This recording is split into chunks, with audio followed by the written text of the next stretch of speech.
Is hydrogen power the future of business driving? Hyundai would like us to think that it is, or at least a prominent part of that future. And while other manufacturers continue to produce hydrogen fuel cell prototypes or concept cars, Hyundai is the first to put such a car into series production. And here it is, the ix35 fuel cell. Peel away those fuel cell stickers and this looks like a conventional car, but it's anything but under the skin. There are two fuel tanks feeding a fuel cell which generates electricity from hydrogen, which then powers an electric motor. There are no exhaust emissions other than water. Inside the cabin, the ix35 fuel cell is much like any other ix35, and that's just the way Hyundai wants it. There's nothing unconventional to put the driver off. All the controls are much as you would find in a regular car. The only obvious difference from the driver's seat are the instruments. There's no rev counter, instead you'll find a gauge showing the motor's output in kilowatts. Head and legroom are unchanged front and rear, and luggage capacity has only decreased slightly compared with the conventionally powered ix35.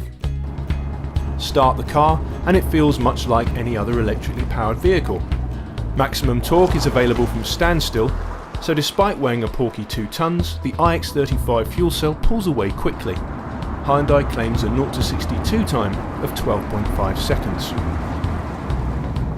Like other forms of electric car, the ix35 fuel cell is almost eerily quiet. That's especially true around town, although wind and road noise do become more prominent as speeds rise.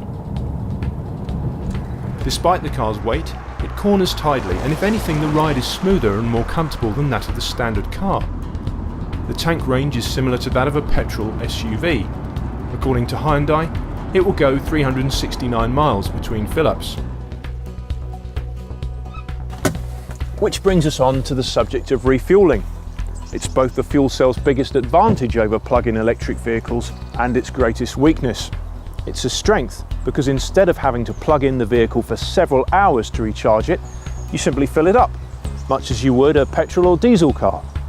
The trouble is, the UK's hydrogen filling station network is tiny. Even in the capital, where the London Hydrogen Network expansion project is underway, there are just a couple of hydrogen filling stations. The network should reach 6 by 2015. Until there's a much broader infrastructure, it's hard to see hydrogen really taking off. But then, Hyundai isn't expecting fuel cell vehicles to have mass appeal just yet. It plans to supply just 1,000 ix35 fuel cells across Europe between now and 2015. In the UK, the car will only be supplied to fleets, such as big utility companies with demanding CO2 targets to meet. There's no firm word on how much the ix35 fuel cell will cost to buy or lease, but such a high-tech car manufactured in small volumes won't be cheap. For now, the ix35 fuel cell will only suit a minority of fleet users with easy access to hydrogen refuelling. But if a viable network of filling stations can be established, the technology shows a lot of promise. Fuel cells are already advanced enough.